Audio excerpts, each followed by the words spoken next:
আমি শুনেছি মুখ্যমন্ত্রী মহোদয় কোনো টুইট করেছেন, আপনাদের কাছে আসতে পারে, আসলে ওটাকে সত্য বলে ধরে নেবেন। আমি জানি না, আমি আপনাদের সামনে বসে রয়েছি। যদি মুখ্যমন্ত্রী টুইট করে থাকেন then it is true, যদি না করে থাকেন I don't know, আমি জানি না। যেটা এটা খুব সেনসিটিভ ইস্যু হচ্ছে, আগামী দিনে আরো কঠিন হবে।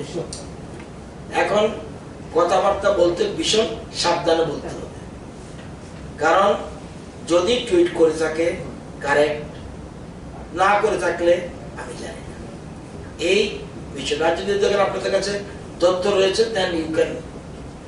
তবে মুম্বাইয়ের ব্যাপারে, বাংলাদেশের ব্যাপারে আমরা দিল্লির ক্ষেত্র চিন্তা করছি, দিল্লিও তো চিন্তা করছি, এখনো কিছু ফাইনাল পর্যায়ে না। আমার তো মোবাইল কাছে নেই, টুইট থাকলে তো বলবেন নিশ্চয়ই ওপেন টু অল, কি টুইটার সিস্টেম কি আমি জানি না, আমি জানি না। আমার বক্তব্য হলো টুইট করেছে মানে কি, টুইট করলে কি আমি টুইট, হোয়াটসঅ্যাপ এগুলি কম বুঝি। টুইট যদি করে থাকে তাহলে টুইট ইজ ফ্যাক্ট, তাহলে ফ্যাক্ট। আর মুখ্যমন্ত্রী বলা মানে এর থেকে তো আর বড় কিছু নেই।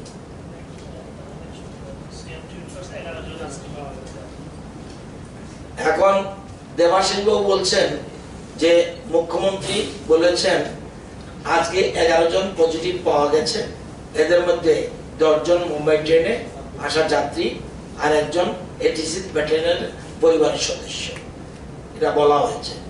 এখন আমি আগেই বলেছি আপনাদেরকে, মুম্বাই ট্রেনের যারা আছে সবাইকে একদম 255 জন বাকি আছে, এটার আগেই তাদের আশা করি, এবং আজকে আমি বলছি আজকে অথবা কালকের মধ্যে সবাই আমরা নিয়ে নেব।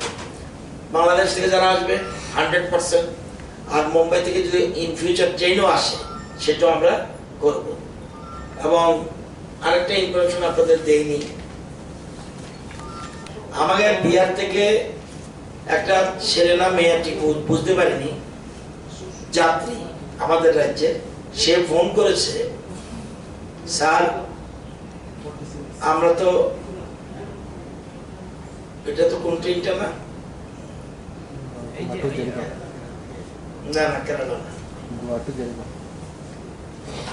কোথায় ট্রেনটা ছাড়লো, গুরগাঁও, বলছে গুরগাঁও থেকে ট্রেন ছেড়েছে,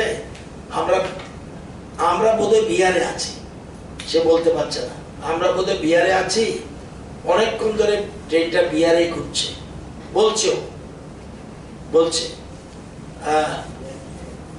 কেন বলছে তো বুঝতে পারছি না, অনেকক্ষণ ধরে আপনারা একটু যোগাযোগ করলে ট্রেনটা ছাড়তে পারে।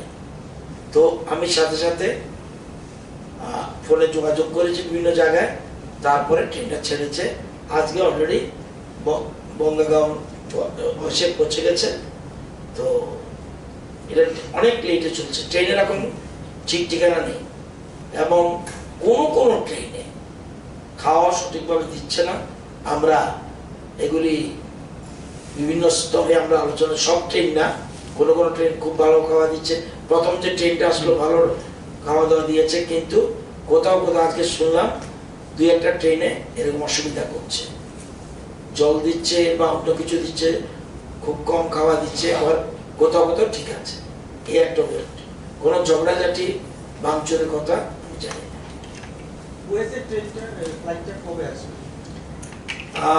কালকে থেকে 3 জুনের মধ্যে। Total 46 plus 89। এখন পর্যন্ত ত্রিপুরা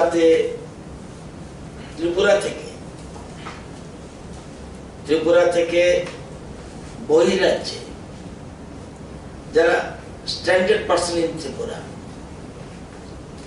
9টা ট্রেন গিয়েছে। আজকেও উদয়পুর থেকে বিহারের উদ্দেশ্যে 12টার সময় একটা ট্রেন চলে গেছে 1600 ক্যাপাসিটি নিয়ে, এবং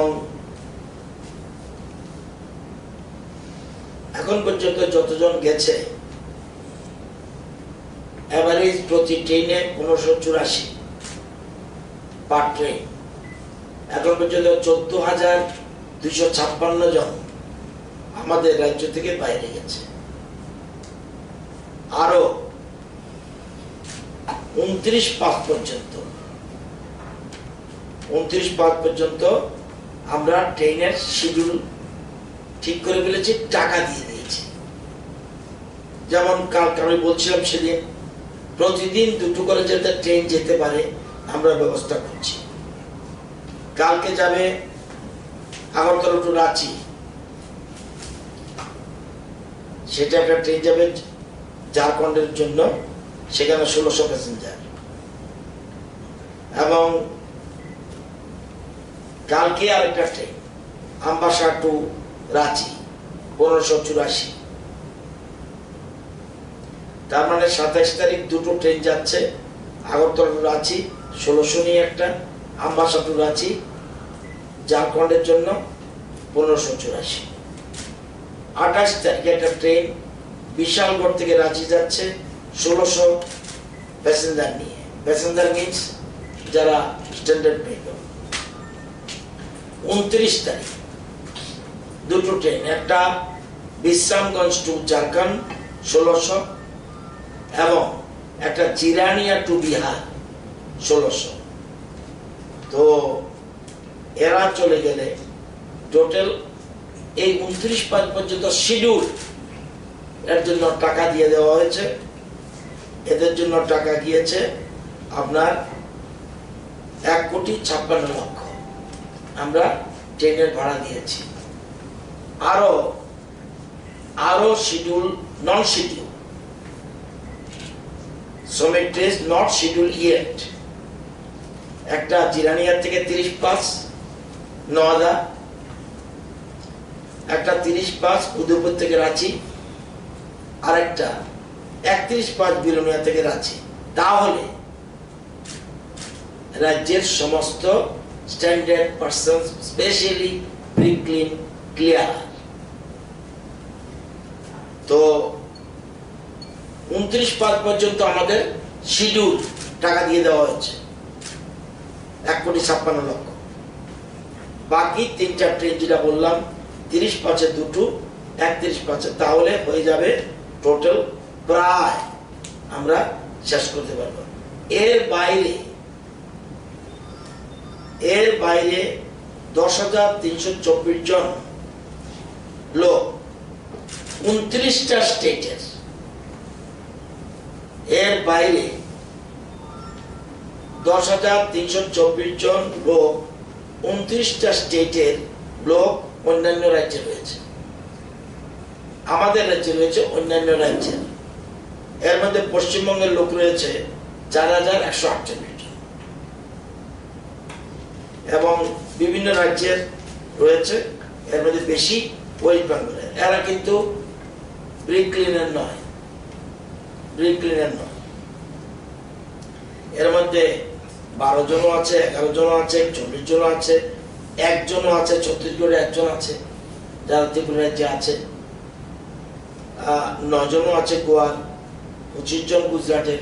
এরকম আমাদের পোর্টালে যারা নাম লিখিয়েছে তারা 10,324 জন লোক 29টা স্টেটের আমাদের রাজ্যে রয়েছে, তারা ব্রিক্লিনের বাইরে।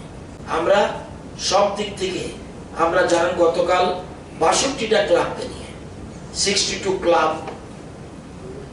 এবং 5টা পুলিশ স্টেশনের অধীনে পশ্চিম থানা, পূর্ব থানা, এনসিসিপিএস, এডিনগর, আমতলী, এই পিএসগুলির অধীনে 62টা ক্লাব এবং শহরে প্রমিনেন্ট ক্লাব প্রায় সকলেই এসেছে। এবং সেখানে আমরা ডিটেলস আলোচনা করেছি, বিশেষ করে হোম কোয়ারেন্টাইনের উপরে আমরা বেশি গুরুত্ব দিয়েছি এবং সোশ্যাল ডিস্টেন্সের ক্ষেত্রে গুরুত্ব দিয়েছি। এবং আমি নিজে মিটিংয়ে ছিলাম, সেখানে বাচো থানার ওসিরা ছিলেন, অফিসার ইনচার্জরা ছিলেন, এসডিও 2 জন ছিলেন, প্লাস এসডিএম মিটিংটা ডেকেছেন সদরের, এবং স্বাস্থ্য দপ্তরের কর্মকর্তারা ছিলেন।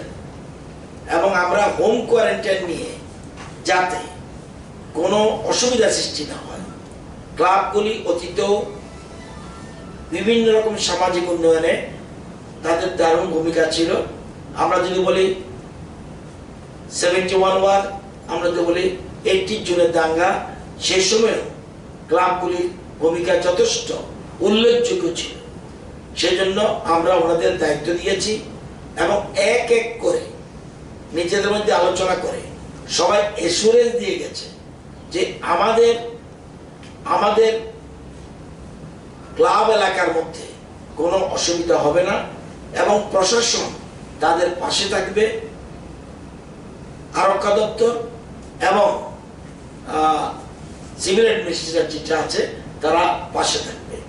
সকল রকম সহযোগিতা আমরা কথা বলবো, তাদের সহযোগিতা আমরা চেয়েছি এবং সবাই এসুরেন্স দিয়েছে আপনারা চিন্তা করতে হবে না, আমরা সরকারের পাশে আছি, জনগণের পাশে আছি। সেজন্য আমরা দায়িত্ব নিয়েছে। দায়িত্ব নেওয়ার মানে এই নয় আমরা হাত বন্ধ করে বসে থাকবো, নট দ্যাট, কিন্তু আমরা সবটাই আমরা প্রয়োজনীয় ব্যবস্থা গ্রহণ করছি।